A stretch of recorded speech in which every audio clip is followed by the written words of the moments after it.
Nama saya Elvir Ariantos. Asalnya dari Medan. Tapi baru masuk Jakarta tahun 2009. Gitu. Nah, sekarang usahanya ya ini, buka trip house lah kita sebut ya, trip house. Namanya Toto Style.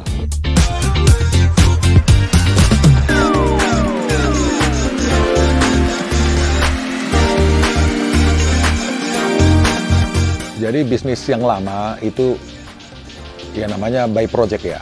By project kan tidak rutin cash flow-nya ya. Tidak rutin cash flow-nya, kemudian butuh banyak tenaga ahli.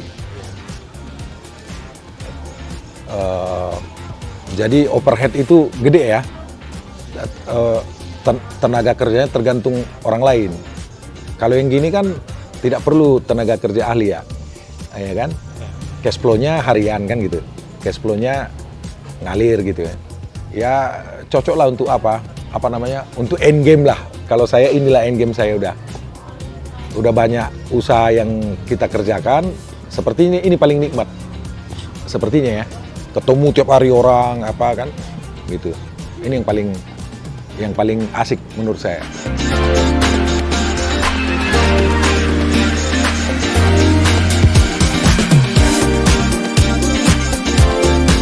Dulu malah benci kali saya barang-barang trip ini. Benci banget saya dulu. Karena awalnya kan di Medan ya. Kita lewat Jorok, Kumuh. Lokasi itu ya. Di Bandung juga kita lewat di Gede Bage, bau. Saya dulu benci banget ini. Tapi kita lihat di Malaysia, ternyata bisa mereka buat trip shop itu sekelas factory outlet. Di Malaysia gede-gede. Nah itu oh ternyata bisa dibuat begini. Makanya konsep yang saya buat ini mirip di sana sebenarnya. Ya kan? Seperti di mall dibuat mereka. Karena di sana legal ngimpor barang bekas. Di Indonesia nggak legal, tapi jualannya boleh. Nah kan aneh ini.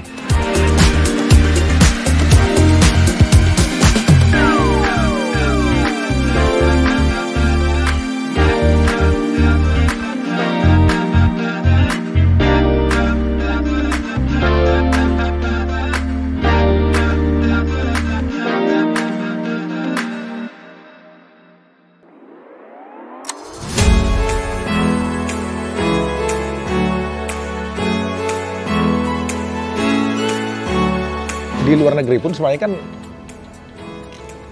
mereka ganti pakaian itu 4 kali, ada 4 musim. Jadi kebiasaan mereka kan ganti musim, ganti pakaian, ya kan? Musim panas kebutuhannya pakaian agak tipis, musim dingin pakaian agak tebal, musim semi beda lagi. Sementara mereka tinggal di apartemen umum ya kan? Barang-barang bekas nggak ada tempat untuk di apartemennya, muncullah perusahaan-perusahaan yang ngambil peluang ini, ya kan? Ayo barang bekasnya dikutipin. Perusahaan-perusahaan ini naruh loker di apartemen-apartemen ini, taruh barang bekas ini. Nah itu yang diekspor ke negara-negara lain kan gitu. Ya harganya sekitar 15%, 20% dari baru lah. Tren orang belanja dengan budget murah tapi barang-barang brand gitu ya. Itu yang kita lihat terus. Cuman bedanya kita lengkapi semua kategori, mulai dari pakaian cowok, pakaian cewek, pakaian anak-anak, terus sepatu, tas kan gitu, sampai ikat pinggang, topi kan gitu. Terus apa namanya? Karena tempatnya juga cukup memadai ya, luas, hanya tidak di pinggir jalan itu aja.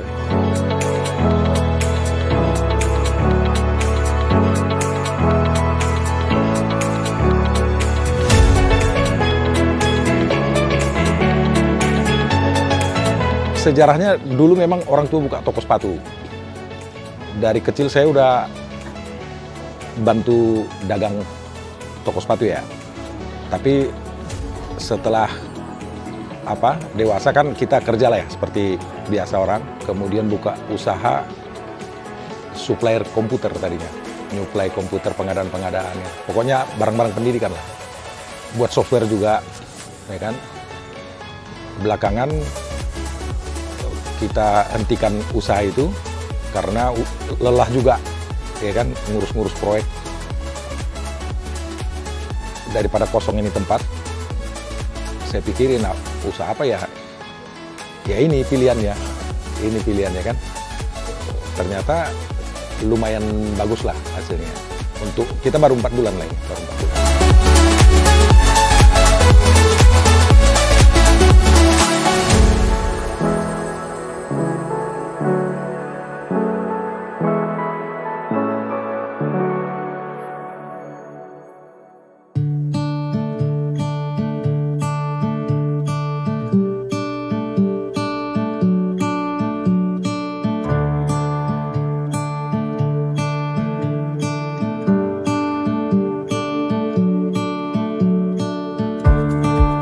Kalau nama Totunya sebenarnya itu singkatan dari toko sepatu sebenarnya. Sesimpel itu kan, toko sepatu. Tapi awalnya jualan gamis sebenarnya awalnya, live di TikTok. Kemudian kita beli barang-barang lainnya, baju perempuan dulu, karena dulu hostnya cewek nih. Belakangan kita lengkapi baju cowok, kemudian dapat sumber untuk sepatu, di situ mulai rame setelah ada sepatu ini. Nah, memang sosial media luar biasa lah.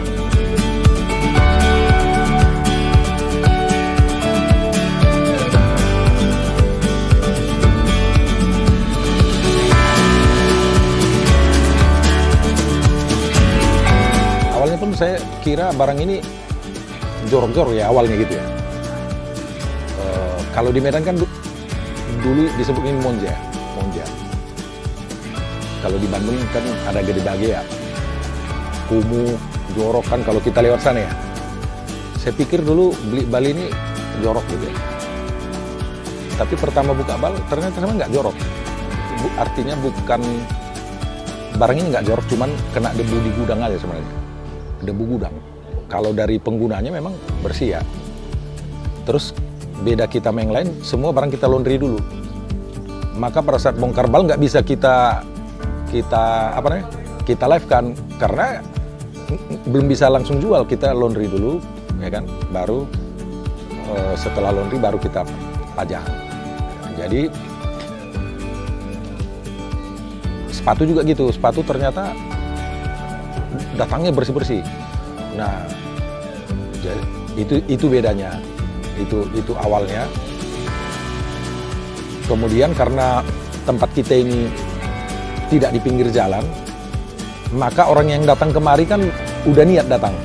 Nah, mereka udah effort kemari, berarti kita harus memuaskan mereka toh. Nah, maka kita lengkapilah barang, apapun kita lengkapi. Misalnya Januari masuk nanti t-shirt oblong dari USA nanti masuk, ikat pinggang tas Harley Davidson masuk. Ada yang nanya pantopel untuk cewek, untuk sepatu-sepatu kerja bulan Januari masuk. Ada banyak juga yang nanya sneaker anak-anak, kita cari dapat. Jadi supaya konsumen yang datang kemarin ini puas lah kira-kira gitu ya. Kemudian pengalaman kita setiap thrifting ini mereka kan nyari ini, butuh waktu lama. Banyak yang kehausan, banyak yang nyari kopi, maka kita gandeng partner. Siapa yang mau buka stand kopi, ayo kerja sama di sini kan gitu. Setiap belanja sepatu kasih free kopi. Nah, kira-kira gitu.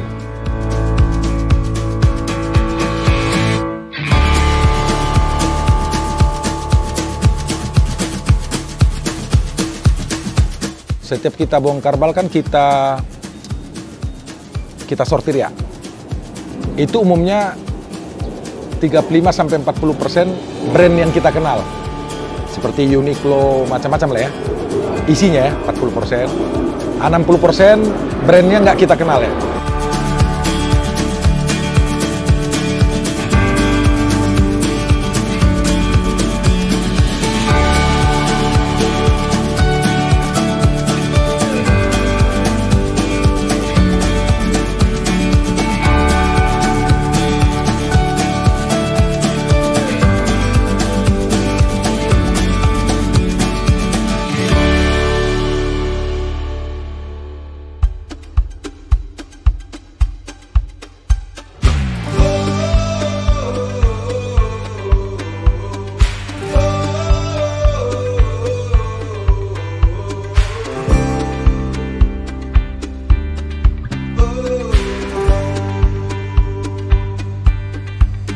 Tapi sebenarnya barang ini mungkin kelas-kelas distro di sana, cuman nggak kita kenal, ya kan?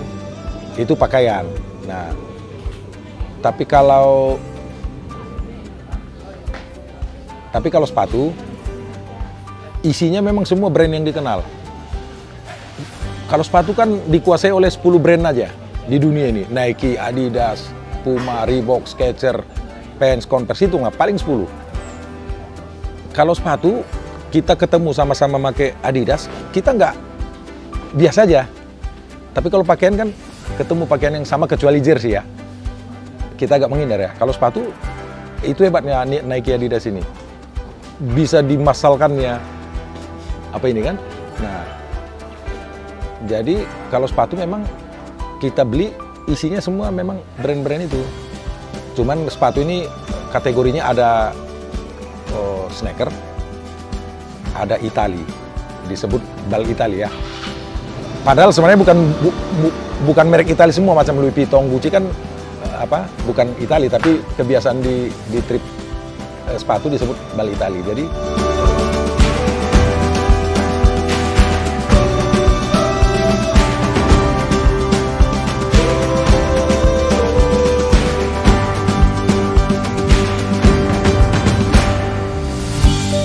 hampir semua tidak ada brand yang tidak kita kenal kalau sepatu. Jadi risikonya lebih sedikit sepatu. Risikonya lebih sedikit. Tapi kalau di baju ada risiko sekitar 20% barang rusak atau apa. Kalau sepatu dalam satu bal 100 pasang itu paling nanti yang rusak 1 atau 2 pasang. Tapi enaknya semua brand dikenal, semua brand yang dikenal orang lah, lebih mudah menjualnya. Terus di sepatu ini kompetitornya lebih sedikit karena untuk jual sepatu trip ini beda banget sama pakaian. Kalau pakaian kan banyak agennya di Bandung, di Senen. Telepon sekarang datang, nggak tertahan duit kita gitu. Tapi kalau sepatu dari luar lah ya, bayar dulu 21-28 hari lagi baru nyampe. Maka tidak semua pemain baru masuk dengan mudah gitu loh. Artinya kalau buka sepatu, kalau misalnya penjualan kita 50 pasang per hari misalnya, berarti kan sebulan 1.500. Maka kita punya modal untuk 4.500 pasang. 3 kali lipatnya. 1.500 penjualan, 1.500 stok mati, ya, stok stok minimal ya, 3.000, 1.500 stok in transit. Supaya dia terus berkesinambungan. Berarti kalau penjualan kita 50 per pasang, per hari, 50 pasang per hari, 1.500 sebulan, maka modal kita harus ada untuk belanja 4.500. Maka tidak semua memang, maka nggak terlalu mudah kompetitor masuk, kira-kira gitu.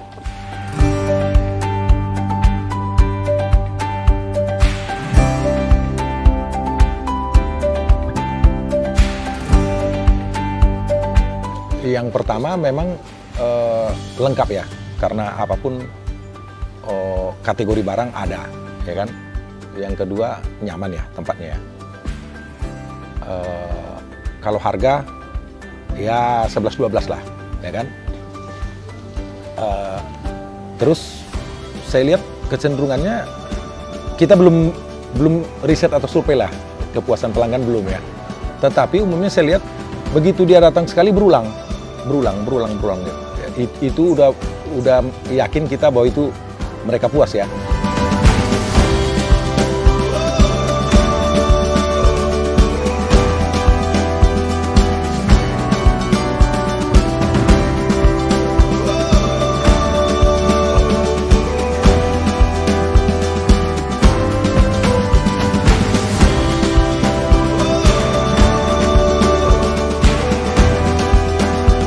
Kalau kita ngimpor langsung, nggak boleh barang bekas. Tapi faktanya beredar ini barang bekas. Sesekali razia ini Kemendak di Bandung ini. Ya kan? Tapi faktanya di Blok M pun mall itu hidup setelah trip ini kan. Di Pasar Senen ya. Kalau nggak ada trip ini, udah mati tuh mall kan. Ini kan faktanya, kenapa harus dilarang kan gitu. Tapi jualannya nggak dilarang memang. Kalau dilarang jualannya, larang juga jual mobil bekas. Larang juga jual motor bekas. Nah, dagangnya nggak dilarang, tapi ngimpor yang dilarang. Tapi barang ini masuk terus kok. Ya kan? Masuk terus kok. Makin menjamur malah yang buka thrift shop ini kan.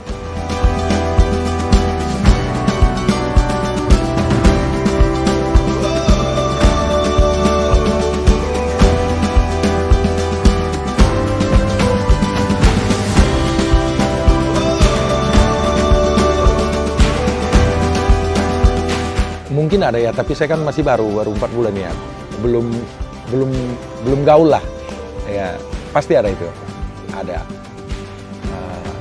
Tapi yang dilarang itu importasi apanya ya, bal-balannya, bal kan beli bal itu yang dilarang. Tapi kalau jualannya nggak bisa dilarang. Kalau nggak larang semua jualan barang bekas, termasuk jual mobil bekas, motor bekas, handphone bekas, larang juga. Kan gitu.